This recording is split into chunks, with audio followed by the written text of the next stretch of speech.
Assalamualaikum warahmatullahi wabarakatuh. Alhamdulillahirabbil alamin wassalatu wassalamu ala sayyidina Muhammad wa ala alihi washabihi ajmain. Rabbi shrah li sadri wa yassir li amri wahlul 'uqdatam min lisani yafqahu qawli, amma ba'd. Yang saya hormati dan saya muliakan tentu yang pertama kepada Datuk Dr. Ahmad Azam bin Abdurrahman, sosok yang sangat luar biasa sekali, yang sangat aktif berdakwah di Malaysia. Subhanallah. Dan saya dengar beliau juga merupakan kawan dekat dari Perdana Menteri Malaysia sekarang, Datuk Anwar Ibrahim, yang disingkat Datuk Seri Anwar Ibrahim ya. Kalau jumpa beliau nanti tolong sampaikan salam kami dari Aceh kepada beliau siapa. Ketika pemilu Malaysia kemarin itu saya selalu memantau fanspek yang mengabarkan tentang perkembangan aktual di Malaysia. Dan tentu sebagai muslim di di wilayah Melayu, kita di Aceh juga berharap yang terbaik bagi Malaysia. Dan ketika kemarin ternyata di akhir dari seluruh pergerakan politik di Malaysia, kemudian terpilihlah Datuk Seri Anwar Ibrahim sebagai PM Malaysia. Saya adalah salah satu yang merasa sangat bahagia dan gembira dengan perkembangan di Malaysia ini, dan tentu kita berharap mudah-mudahan Malaysia terus bangkit ya. Ya, sebagaimana kita juga selalu berharap dan berdoa mudah-mudahan Indonesia juga bisa terus bangkit dan berjaya. Bapak Ibu semuanya, di depan kita juga ada Prof. Muhammad AR, Guru Besar UIN Aranedi. Terima kasih banyak Ustadz yang malam ini mau membersamai kita, guru kita bersama. Mungkin Ustadz berdiri sebentar, saya mau perkenalkan dulu. Ustadz. Ya, itu guru bersama Guru Besar UIN Aranedi, Prof. Muhammad AR. Terima kasih Ustadz sekali lagi. Ada juga Dr. Halimi dari Malaysia. Terima kasih banyak yang menggagas juga mengusulkan acara ini untuk kita kerjasama antara Tasafi ISA dan juga Wadah Malaysia. Terima kasih banyak Ustadz yang juga sudah membantu menghadirkan Datuk Dr. Ahmad Azam ke dalam pengajian ini. Juga sudah hadir tadi Buya Mustafa Hussein Wala, Ketua ISAK. Jadi kalau tadi bicarakan tentang ISAK, ketuanya alhamdulillah sudah datang. Beliau sedikit terlambat tadi karena beliau ngajarin kitab di Daya Hasan. Mungkin bisa bangun sebentar Tuh Mustafa. Ya, jadi nama lengkap beliau Tuh Mustafa Hussein Wala. Kita biasa panggil Buya, bukan buaya ya. Jadi terima kasih banyak Tuh Mustafa, juga Abi Umar Sanjani yang selalu membersamai pengajian kita. Juga Ustadz ingin saya sampaikan bahwa alhamdulillah kita sudah menyelenggarakan pengajian ini sejak sebelum COVID-19. Udah berapa tahun Ustadz? Udah 5 tahun, dan diberikan fasilitas oleh Hotel Hermes dan juga Hotel Kriat. Jadi sebulan sekali. Jadi kita mengundang jamaah dari grup juga di luar grup. Dan alhamdulillah setiap kali kita kabarkan ada pengajian, jadi langsung ada yang mendaftar. Alhamdulillah Ustaz. Saya juga sampaikan terima kasih, selamat datang pada para jemaah semuanya yang selalu setia ya hadir ya, ibu-ibu semuanya ya. Terima kasih banyak ibu-ibu sudah hadir pengajian kita malam ini. Mudah-mudahan setiap detik kita selama berada di sini dicatat sebagai amal ibadah oleh Allah Subhanahu wa taala. Amin ya rabbal alamin. Kemudian juga di depan kita juga ada Ustaz dari Malaysia, dari Wadah. Berapa orang Ustaz dari Wadah? 11. Ada 11 orang ya. Terima kasih banyak misi datuk-datuk ini dari Malaysia ini luar biasa mulia, datang membantu masyarakat Aceh. Jadi subhanallah, kita ucapkan jazakumullahu khairal jaza. Juga ada Ustaz Dr. Abizal di depan kita, beliau juga insyaallah calon guru besar UIN Aranedi. Terima kasih Ustaz sudah hadir pada malam yang mulia ini. Nah, Bapak Ibu semuanya dimuliakan oleh Allah, mungkin saya hanya sedikit saja menyampaikan.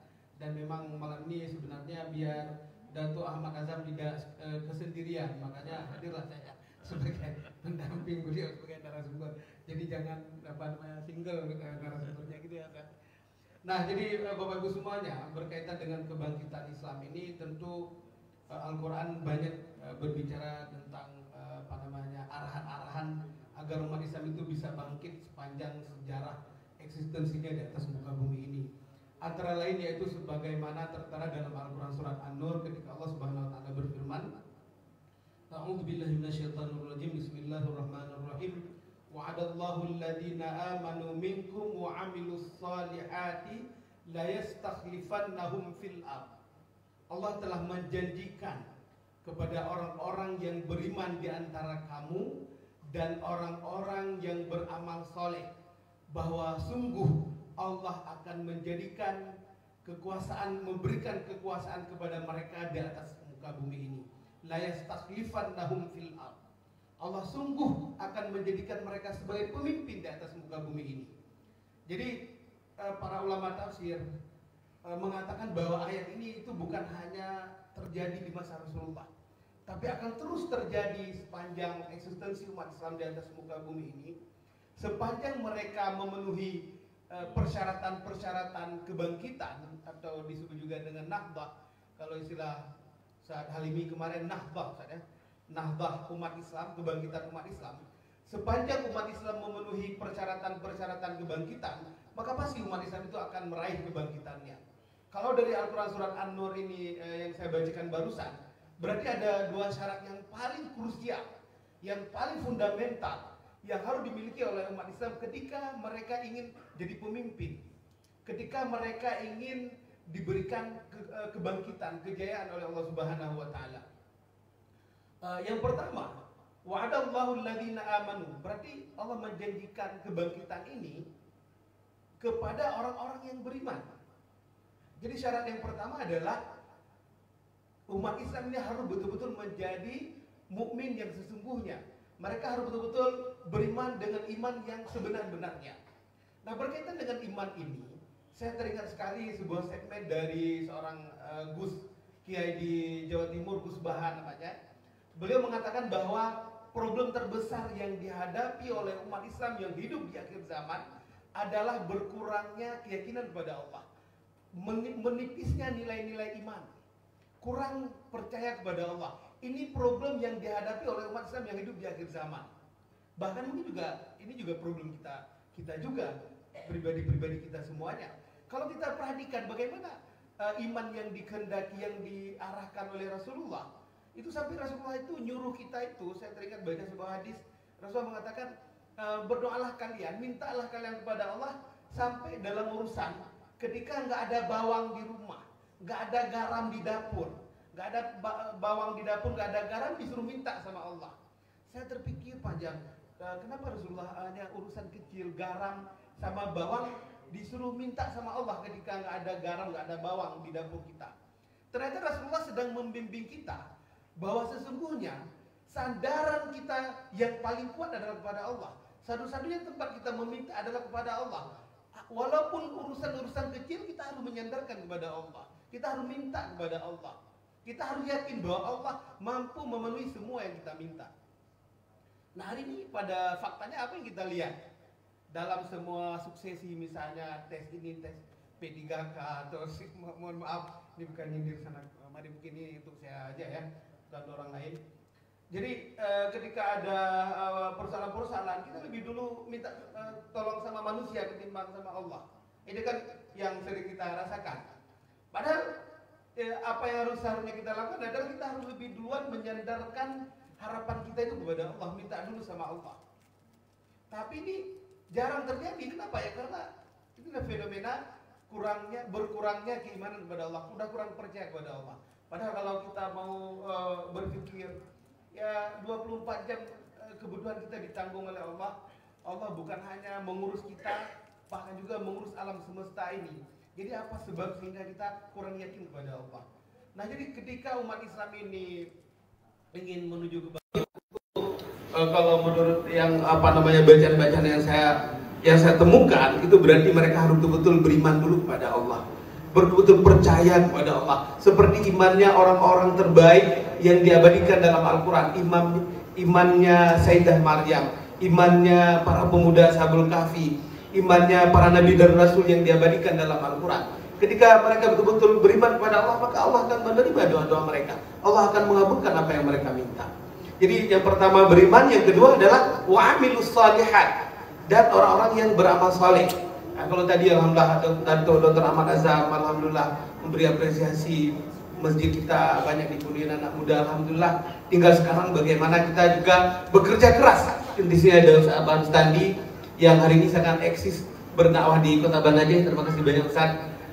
Dan juga ya hari ini kita juga melihat walaupun sebagian anak-anak muda kita memenuhi masjid, tapi ternyata masih banyak juga yang ketika azan berkumandang masih lalai dengan game judi-judinya. Saya nggak tahu apa di Malaysia ada kayak gini. Mudah-mudahan ini ini hanya kita curhat ya, bahwa inilah problem yang kita hadapi sebagai muslim. Jadi banyak anak-anak muda kita yang ini adalah problem kita. Mungkin ibu-ibu di sini alhamdulillah hadir. Kalau ibu-ibu ada punya anak-anak muda, punya anak ya baik anak laki maupun anak perempuan, baik yang kuliah di Banda Aceh atau di luar, kita sangat berharap nanti kalau mereka jauh, bapak ibu semuanya telepon dia, nah apakah sudah sholat, ditanyain. Kenapa? Ya, karena banyak sekali anak muda kita yang lalai, yang ketika azan berkumandang masih banyak di warung kopi, yang bukan saja mereka abai terhadap seruan azan, tidak langsung ke masjid, tapi banyak yang bahkan nggak sholat. Ini masalah besar. Kalau tadi juga alhamdulillah Dr. Ahmad Riza menyinggung statement Said Nursi, saya juga pernah membaca salah satu kalimat dari Said Nursi dalam kitab beliau Risalah An-Nur. Beliau mengatakan bahwa sebab terbesar umat Islam, jadi ketika beliau mereview kembali kenapa Daulah Utsmaniyah yang pernah eksis hampir 700 tahun, ya kan, yang pernah berkuasa menguasai sepertiga belahan dunia, kemudian ternyata diserang oleh musuh-musuhnya, bahkan ke pusat Istanbul ya, pada saat itu tentara Inggris masuk ke Istanbul. Jadi ketika beliau berdakwah di sebuah masjid di Suriah, beliau mengatakan bahwa alasan kenapa hari ini kejayaan kita dicabut oleh Allah, alasan kenapa musuh-musuh tidak lagi takut kepada kita, adalah karena kita abai terhadap seruan Allah. Ketika azan berkumandang, banyak di antara kita yang mengabaikannya. Allah suruh kita sholat yang hanya butuh waktu beberapa menit kita sholat, tetapi banyak yang di antara kita yang mengabaikannya. Ketika Allah nyuruh kita membayar zakat, banyak yang orang kaya yang nggak mau bayar zakat. Jadi ternyata menurut saya Nursi, kenapa umat Islam kejayaannya dicabut oleh Allah di suatu tempat, di suatu masa, itu karena mereka mengabaikan apa yang menjadi kewajiban mereka sebagai muslim, mengabaikan sholat, mengabaikan zakat, juga puasa dan kewajiban-kewajiban yang lain.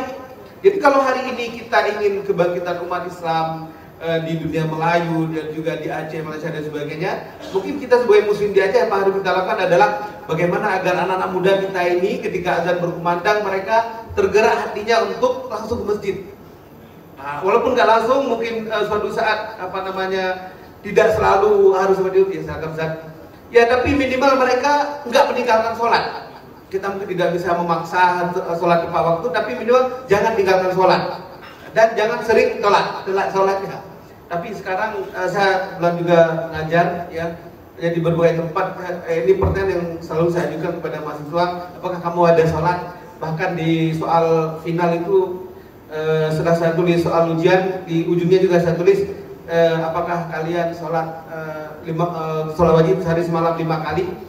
Dan kemudian kita kumpul jawabannya, ternyata banyak yang sholatnya masih bolong, mahasiswa ya kan, sudah mau jadi calon ayah tapi sholatnya masih bolong. Jadi saya sangat menyarankan ibu-ibu di sini yang punya anak perempuan, kalau menikahkan anak nanti tolonglah ditanyain, ini kamu udah sholat nggak? Ya sampai nikahin anaknya, suaminya nggak ada sholat gitu kan, nanti punya anaknya nggak disolat lagi juga, istrinya juga nggak disuruh sholat nanti. Jadi hal seperti itu memang bukan kecil ya, tidak kecil. Ini hal yang urgen. Kalau kita tidak peduli ya semakin lama ketertinggalan yang akan kita hadapi. Nah, jadi Bapak Ibu semuanya dimuliakan oleh Allah, mungkin itu dari saya. Mudah-mudahan bermanfaat untuk saya sendiri dan para jemaah sekalian. Assalamualaikum warahmatullahi wabarakatuh. Waalaikumsalam warahmatullahi wabarakatuh. Beri aplaus buat kita Ustaz Dr. Uzul Khairi Ma'al. Masya Allah, memang ada sedikit fenomena di masyarakat seolah-olah meninggalkan sholat itu hal kecil. Misalnya begini, sering orang bilang orang ini baik sekali ya, dalam pergaulannya bagus, kemudian kalau gotong royong ikut, sedikit aja kekurangannya. Apa itu? Nggak sholat. Seolah-olah nggak sholat itu kekurangan sedikit. Padahal itulah permasalahan besar kita hari ini umat. Ketika umat sudah berani meninggalkan sholat, maka inilah awal kehancuran umat Islam itu sendiri. Karena kata Nabi, orang yang mendirikan sholat berarti dia mendirikan agama, yang meninggalkan sholat berarti dia meruntuhkan agama. Bapak Ibu yang dimuliakan Allah SWT, tadi disampaikan oleh beliau ada dua modal kita untuk mendapatkan pertolongan Allah. Pertama, kuatkan keimanan kita kepada Allah. Dan yang kedua, selalu iman itu diiringi dengan amal-amal soleh. Tidak benar iman kita kalau tidak diiringi dengan amal soleh. Maka mudah-mudahan insyaallah ini terus kita dakwahkan, minimal dalam keluarga kita masing-masing, anak keturunan kita. Benar seperti disampaikan beliau, ibu-ibu kalau punya anak, kalau anak bilang mama nih cerewet kali, kalau bahasa Malaysia apa tuh? Sama ya. Karena ada ibu yang selalu tanya anaknya, sudah sholat belum nak? Di mana tadi sholat nak? Lalu anaknya bilang cerewet kali mama ini. Biarin, saya sering dalam ceramah saya dalam dakwah, biarin kita dibilang anak kita mama cerewet, ayah cerewet, kalau untuk mengingatkan anak kita sholat.